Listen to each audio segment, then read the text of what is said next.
Hello everyone, welcome to mathematics. Last lecture में हमने पढ़ा था एलिमिनेशन मेथड और आज हम पढ़ने जा रहे हैं equation reducible to pair of linear equation in two variable. मतलब अगर हमें डायरेक्टली लीनियर इक्वेशन ना देके कोई ऐसा इक्वेशन दे दिया जिसको हमें पहले चेंज करना पड़े लीनियर इक्वेशन में, तो कैसे सॉल्व करेंगे। तो आइए स्टार्ट करते हैं।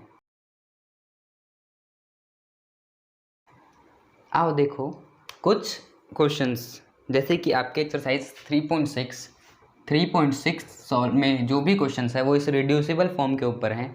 आओ देखो कैसे करेंगे। देखो कुछ ऐसे इक्वेशंस मिल जाते हैं आपको। मैं डायरेक्टली एग्जांपल पे आ रहा हूँ क्योंकि इसका कोई मेन टॉपिक नहीं होता है, मतलब मेन कंसेप्ट नहीं है। आपको क्वेश्चन से ही ऐसे ही क्वेश्चन समझ आएंगे। 1/2x plus 1/3y is equal to 2। ठीक है। दूसरा इक्वेशन है जो सेकंड है 3x plus 1/2y is equal to 13/6।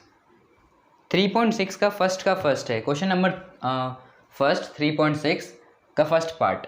ठीक है, आओ इसको सॉल्व करते हैं। क्वेश्चन देखो, क्या आप इसको नॉर्मली ऐसे सॉल्व कर सकते हो सब्स्टिट्यूशन से या एलिमिनेशन से? सब्स्टिट्यूशन से तो फिर भी हो जाएगा, लेकिन उसमें भी बहुत कॉम्प्लिकेटेड हो जाएगा। हम इसको सॉल्व करने का आसान तरीका ढूंढते हैं। चलो देखो सब्स्टिट्यूशन से अगर आपको करना होता तो आप क्या करते? पहले यहाँ से x या y की वैल्यू निकालते। देखो करके देखते हैं। 1/2x is equal to 2 minus 1/3y। देखो 1/2x इज इक्वल टू, इधर एलसीएम लेते, दिख रहा है देखो 3y 3 2 6y माइनस 1, फिर ये इसका वो 2x is equal to cross multiply करके आता, 2x ऊपर जाता तो 3y अपॉन 6y माइनस 1, और ये फिर 2 इधर आता नीचे, और इसको आप पुट करते। देखो कितना कॉम्प्लिकेटेड हो जाएगा, यहीं से देखने से ही कॉम्प्लिकेटेड लग रहा है। तो हम कोई दूसरा तरीका देखते हैं जिससे ये आसानी से हो जाए। ठीक है, आसानी से हो जाए। हम एक काम करते हैं, हम वो चीज़ देखते हैं जो ऊपर वाली इक्वेशन नंबर 1 और इक्वेशन नंबर 2 और इक्वेशन नंबर 2 दोनों में जो भी कॉमन है वो आप ढूंढ लो। कॉमन क्या है इसमें? कॉमन क्या है? देखो यहाँ पे x, मतलब इसको मैं किस तरीके से लिख सकता हूँ? हाँ, 1/2 और इधर मल्टीप्लाई में 1/x ऐसे लिख सकता हूँ। मतलब ये x के नीचे होने का मतलब यहाँ पे 1/x है। ठीक, x इधर 1/y, इधर 1/x, इधर 1/y। इसका मतलब ये जो 1/x है और ये 1/x दोनों में कॉमन आ रहा है। वेरिएबल आपको कॉमन देखना है, कैसे आप निकाल सकते हो? जो ऊपर नीचे होंगे सेम। 1/x निकल गया, 1/y और 1/y क्या मुझे यहाँ पे भी दिख रहा है? 1/x आ गया, 1/y कॉमन आ गया। और कोई नंबर भी साथ में होता तो हम उसको भी कॉमन लेते, आगे वाले एग्जांपल्स में देखेंगे। देखो यहाँ पे आप लेट कर लो। अब आपको खुद से 2 वेरिएबल लेट कर लेने हैं, बहुत आसानी से हो जाएगा क्वेश्चन। देखो ध्यान दोगे, बस लेंदी होता है थोड़ा सा। 1/x जो पहला कॉमन निकला, late 1/x is equal to कोई भी वेरिएबल मान लो आप, a मानो, b मानो, c मानो, u मान लेते हैं। देखो x और y सबसे ज़्यादा माना जाने वाला अल्फ़ाबेट्स हैं। लेट सबसे ज़्यादा इसको करते हैं, इसके बाद u और v मानते हैं। ऐसे ही बस लोग मानते हैं, सबसे ज़्यादा माना जाने वाला। आप a b कर लो, c d कर लो, a x कर लो। 1/x is equal to u मान लिया। दूसरा कॉमन क्या है? 1/y is equal to v। ठीक, 1/x u 1/y v। यहाँ तक समझ आया? ठीक है। देखो अब क्या करना है, देखो ध्यान देना भी, ये जो u आया ये 1/x की जगह पे आप इस इक्वेशन में पुट कर दो। मैं इसको कन्वर्ट करके इसके सामने ऐसे लिख देता हूँ।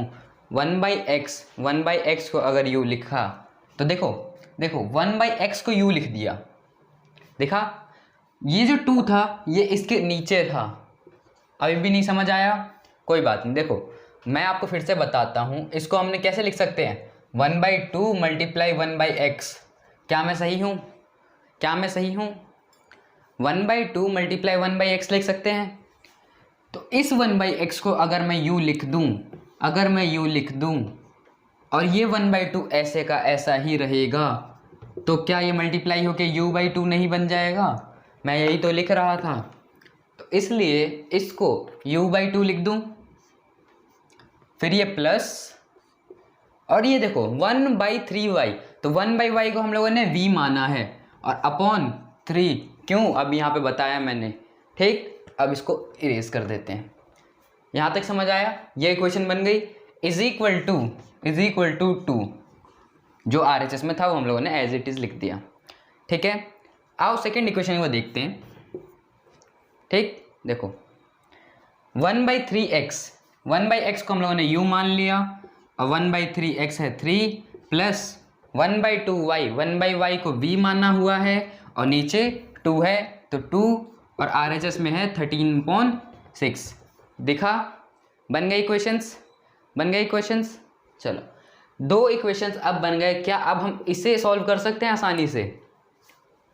अभी भी आपको अगर ढंग से देखोगे तो अब आपको समझ आ चुका होगा। अब इसको सॉल्व कर सकते हैं आसानी से। देखो, ऊपर वाले का एलसीएम ले लो, इसका एलसीएम। फर्स्ट इक्वेशन को और देखो, और छोटा करते हैं, रिड्यूस करते हैं। टॉपिक का नाम ही है रिड्यूस करना। देखो 2 और 3 का एलसीएम 6, दिखा? चलो 6, यहाँ पे आया 3u plus 2v is equal to 2। ठीक, ये हो गया 3u plus 2v is equal to 6, उधर चला जाएगा तो 2 × 6 हो जाएगा 12। इक्वेशन बन गया। दिख गया? आओ इसको भी करते हैं, रिड्यूस करते हैं और ज़्यादा। इसको करते हैं, देखो इसको इरेज कर देते हैं। इसको जब किया तो नीचे एलसीएम वापस 6, इधर हो जाएगा 2u plus 3v is equal to 13/6। दिखा? ये 6 इधर जाएगा मल्टीप्लाई में तो ये और 6 कट जाएगा। इसको कैसे लिख सकते हैं? 2u plus 3v is equal to 13। एक ये इक्वेशन बन गया। अब 2 इक्वेशन आपके पास बहुत ही रिड्यूस्ड फॉर्म में बन चुके हैं, जो अभी तक आप सॉल्व कर रहे थे। कौन से मेथड से? सब्स्टिट्यूशन से और एलिमिनेशन से। और आप अब इनको आप सॉल्व कर सकते हो उन दोनों में से किसी भी मेथड से। आओ देखो इस इक्वेशन को मैं यहाँ पे लिख देता हूँ, या यहाँ से सब्स्टिट्यूशन मेथड लगाते चलो हम इसमें। देखो 3u प्लस 2v है, कोई एक वेरिएबल का किसी भी एक वेरिएबल की वैल्यू निकालो। यहाँ से इसको जो है, देखो 3u यहीं रहने दिया इज इक्वल टू 12 - 2v। दिख रहा है? यहाँ से u की वैल्यू क्या आ जाएगी? ये 3 जो है इधर आ जाएगा। यहाँ ये भी दिख रहा है। चलो अब इसको आप पुट कर दो इसमें, ये सब्स्टिट्यूशन हो गया। एलिमिनेशन करते हैं। अगर एलिमिनेशन में कंसेप्ट क्लियर करना है तो आओ देखो एलिमिनेशन से कैसे करते हैं ये भी देख लो। इसको मैं काम करता हूँ, यहाँ पे लिख देता हूँ 3u plus 2v is equal to 12। दिखा? अब देखो एक इक्वेशन ये क्या करते हैं एलिमिनेशन में? किसी एक वेरिएबल का कोएफिशिएंट्स इक्वल कर दो दोनों इक्वेशन में और आपका आंसर आ जाएगा। देखो कोई भी ले लो आप, u ले लो। चलो u के कोएफिशिएंट्स इक्वल करने हैं। मैंने क्या बताया था एलिमिनेशन वाली वीडियो में कि जो भी इसका कोएफिशिएंट होगा ऊपर वाले का, उससे नीचे वाले को मल्टीप्लाई कर दो और नीचे वाले का जो कोएफिशिएंट होगा उससे ऊपर वाले को मल्टीप्लाई कर दो, जिस वेरिएबल का आपको कोएफिशिएंट्स इक्वल करना है। तो ठीक है, ऊपर वाले को हम 2 से मल्टीप्लाई कर देते हैं और नीचे वाले को 3 से मल्टीप्लाई कर देते हैं। ऊपर वाले को 2 से किया तो 6u plus 4v is equal to 24। इधर आया 6u plus 9v is equal to 39। ठीक, यहाँ पे देखो आप अगर अब माइनस करोगे, दिख रहा है? अब यहाँ पे अगर आप माइनस करोगे, ये माइनस, क्या ये और ये कट जाएंगे? ध्यान से देखो, एलिमिनेशन मेथड ऐसे ही तो करते हैं। एलिमिनेशन मेथड लगाया, ये और ये कट गया, 4v minus 9v, 4v minus 9v minus का 5v, 24 में से 39 गया, 24 माइनस 39 कितना होता है? कितना होता है, ये हो जाएगा 13 माइनस का 15 सॉरी। ठीक, अब ये और ये कट गया, बचेगा क्या, v इज इक्वल टू 5 उधर चला गया, 15/5 आया क्या 3, v आया 3, v की वैल्यू 3 आ गई। अब u निकालते हैं, v की वैल्यू 3 आ गई, अब u निकालते हैं। आओ देखो u निकालते हैं।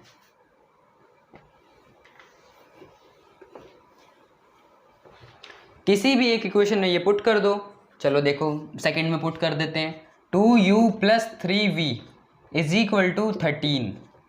हमारे पास v की वैल्यू है 3, तो 2u + 3 × 3 is equal to 13, 2u + 9 is equal to 13, 2u is equal to 13 - 9। क्या समझ आ रहा है, 9 इधर ले गए माइनस हो गया, 2u इज इक्वल टू 4,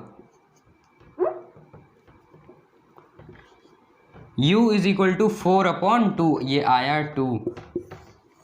यहाँ तक कोई डाउट? आपके u और v का आंसर आ गया, u और v की वैल्यू आ गई। देखो इतने पे तो क्वेश्चन छोड़ना नहीं है। बच्चे क्या करते हैं, ये थोड़ा लेंदी होता है ना क्वेश्चन, तो बच्चे यहाँ पर आने के बाद भूल जाते हैं कि आगे भी करना होता है। इन्होंने u और v निकाला जो अभी तक करते आ रहे थे, कि अपना जो वेरिएबल होता है उसको सॉल्व किया, इक्वेशन सॉल्व किया और आंसर आ गया, इसको छोड़ दिया। क्या करना है, इसके बाद जो आपने लेट किया, आपसे क्वेश्चन में क्या पूछा था, x और y बताना है, याद है 1 समथिंग था, 1/2x + 1/3y, इस टाइप का क्वेश्चन था। ठीक, तो देखो x और y बताना है, तो कोई बात नहीं, हम लोगों ने u किसको माना था, u माना था 1/x को, याद है? चलो देखो,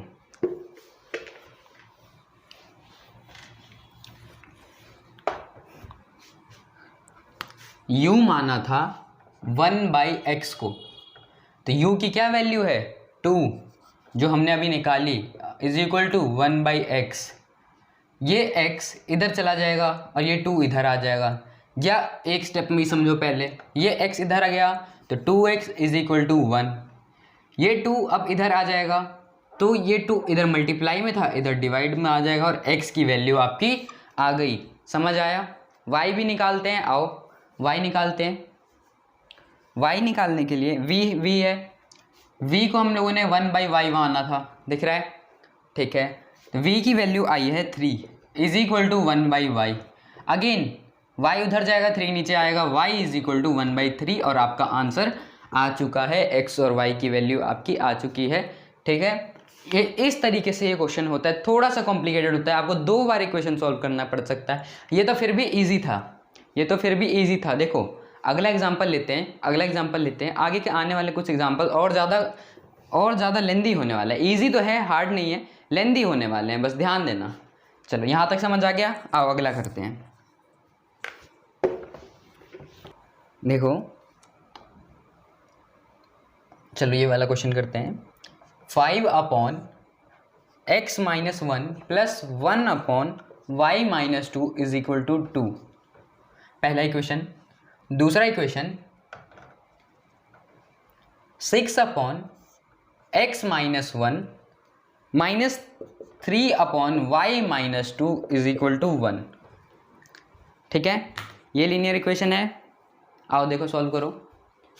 यहाँ पे क्या था, कॉमन ढूंढो। सबसे पहले क्या करते थे, कॉमन ढूंढो। कैसे कॉमन ढूंढेंगे, क्या कॉमन है, देखो यहाँ पे आप देखोगे 5 के साथ क्या मल्टीप्लाई में है, 1, या नहीं भी आपको नॉर्मल पता ही होगा, 1/x - 1 और 1/x - 1 दोनों में कॉमन है, देखा। सेम इसी तरीके से 1/y - 2 और 1/y - 2 यहाँ पे भी कॉमन है, दिखा। क्या करते थे, मान लो let 1/x - 1 is equal to u और 1/y - 2 is equal to v, और इसमें पुट कर दो। देखो 1/x - 1 को u रखा, इसको u रखा, तो 5 × u, पिछले वाले में 5 या कोई भी नंबर नीचे था इसलिए u अपॉन वो नंबर कर दिया था, यहाँ पे ऊपर है 5 मल्टीप्लाई में है 5u plus 1 upon y minus 2 को हमने एज ही v मान लिया इज इक्वल टू 2। इस इधर 6u minus 3v is equal to 1। समझ आया? रिड्यूस कर दिया, क्या बचा इसमें? कुछ भी नहीं, इतना सा खेल था बस आपको ये मुश्किल तो 10 से 15 सेकंड लगेंगे, ठीक है, 10 से 15 सेकंड लगेंगे। इसको अब क्या करना है, इसको आप एलिमिनेशन से सॉल्व करो, चाहे सब्स्टिट्यूशन से सॉल्व करो, किसी भी चीज़ से सॉल्व करो, कर लो सॉल्व। देखो एलिमिनेशन ही लगाते हैं, चलो इस वाले को और इस वाले को हमें किसी एक वेरिएबल को कोएफिशिएंट इक्वल करना है। u कर सकते हो आप, लेकिन यहाँ पे v करना ज़्यादा आसान है। देखो यहाँ पे v का कोएफिशिएंट 1 है, 3 बनाना है, 3 से मल्टीप्लाई कर दो ऊपर वाले को ओनली, बस ये वाला इक्वेशन बन जाएगा 15u plus 3v is equal to 6। अब आपको ये दोनों इक्वेशन देखना है, नीचे वाले क्या करोगे, -3v प्लस 3v ऐसे ही कट रहा है, ये तो प्लस होने पे कट गया, इसको ऐड कर दो, 6 और 15 21u इज इक्वल टू 6 और 1 7, y is equal to 7 upon 21 और यहाँ पे कट के आ गया 1/3। यहाँ तक बात समझ में आई? इसके बाद x निकालना है, क्या करेंगे, ये तो u था, y नहीं था। इसके बाद v निकालना है, v निकालने के लिए किसी भी एक इक्वेशन में पुट कर दो, ऊपर वाले में पुट कर देते हैं 6u minus 3v is equal to 1। u की value 1/3, 6 multiply 1/3 minus 3v is equal to 1। 3v उधर चला गया, 1 इधर आ गया, देखो ये यहाँ पे कट जाएगा, क्या हो जाएगा 2 minus 1 is equal to 3v, इधर आ गया 3v इज इक्वल टू 1 और v आ गया 1/3। यहाँ तक समझ में आया? u की वैल्यू भी 1/3, v की वैल्यू भी 1/3। यहाँ तक आया? डाउट हो रहा हो आंसर पर तो किसी भी एक इक्वेशन में पुट कर लो। वेरीफाई करना मैंने आपको कई बार बताया है, कैसे करते हैं वेरीफाई। देखो 6 यहाँ पे हम करते हैं, वेरीफाई करके देख लेते हैं साइड में, फिर इरेज कर देंगे। 6 इंटू यू 1/3 ही आया, -3 इंटू 1/3 ही आया, बिल्कुल ठीक, ये 1 आना चाहिए, ये आया 2, ये आया 1, तो 2 माइनस 1 ये आया 1। क्या आपका आंसर ठीक है? चलो यहाँ तक वेरीफाई करना भी सीख लिया, चलो u और v आ गया, क्या करेंगे अब, x और y निकालना है। अब फिर से देखो, ध्यान से देखना, मैंने यहाँ पे लिखा हुआ है, मैंने u को क्या माना 1/x माइनस 1, बिल्कुल ठीक। तो और मेरी u की वैल्यू आई है 1/3 आई है u की वैल्यू 1/x माइनस 1। इसको अब क्रॉस मल्टीप्लाई कर दो आप, x minus 1 is equal to 3 और x minus 1 is equal to 3 और x इज इक्वल टू इधर गया तो 4। समझ आया? सेम इसी तरीके से y करो, v is equal to 1/y minus 2 माना हुआ है, ठीक है। ऐसे ही v की वैल्यू भी 1/3 is equal to 1/y minus 2, वापस क्रॉस मल्टीप्लाई, तो y minus 2 is equal to 3, y is equal to 3 plus 2 5। आपका आंसर आ गया, x आ गया 4 और y आ गया 5, x आ गया 4 और y आ गया 5, ठीक है। ये क्वेश्चन भी हो गया, समझ आया। 2 एग्जाम्पल हम लोगों ने कर लिए। एनसीईआरटी में कोई भी डाउट हो तुरंत कमेंट कर देना, मैं आपको सॉल्यूशन बता दूंगा, या अगर आपको एनसीईआरटी सॉल्यूशन की वीडियो चाहिए तो कमेंट कर देना। डिस्क्रिप्शन में मैंने अपने कॉन्टैक्ट इन्फॉर्मेशन दे रखे हैं, वहाँ से कॉन्टैक्ट कर सकते हो कुछ पूछना हो तो। आज के लिए बस इतना ही। बाकी टॉपिक बहुत आसान था, लेंदी होता है थोड़ा सा, बट पेपर में आता है और उसी के मार्क्स मिलते हैं, लेंदी होने का ही मार्क्स मिलता है। समझ में आ गया होगा, ज़्यादा मुश्किल भी नहीं है, ठीक है। नॉर्मली क्या करते हैं, स्टेप्स आप रिवाइज करो। देखो रिकैप करते हैं, होता क्या, सबसे पहले 2 इक्वेशन में आप कॉमन ढूंढो, ऊपर नीचे कॉमन ढूंढोगे कि क्या कॉमन है, फिर आप उसको third variable fourth variable let करोगे, अगेन थर्ड और फोर्थ इक्वेशन बन जाएगी। उन दोनों थर्ड और फोर्थ इक्वेशन को सॉल्व करोगे आप सब्स्टिट्यूशन या एलिमिनेशन से। सब्स्टिट्यूशन या एलिमिनेशन से सॉल्व करेंगे। सॉल्व करने के बाद u और v या थर्ड या फोर्थ वेरिएबल की वैल्यू आ जाएगी, उसको आप उसके इक्वल रख दोगे जिस वेरिएबल को आपने लेट किया था, जो कॉमन था, ठीक है। उसको जिसके बराबर लेट किया था उसके बराबर रखोगे आप, जो भी वैल्यू आएगी, रिकैप कर रहे हैं। उसके बाद अगेन आपके पास एक लीनियर इक्वेशन बन जाएगी 2 वेरिएबल वाली, फिर से आपको सॉल्व करना पड़ेगा। नॉर्मली इस तरह के क्वेश्चन में हमें 2 बार मेथड लगा के सॉल्व करना होता है, सब्स्टिट्यूशन या एलिमिनेशन, ठीक है। चलो आज के लिए बस इतना ही।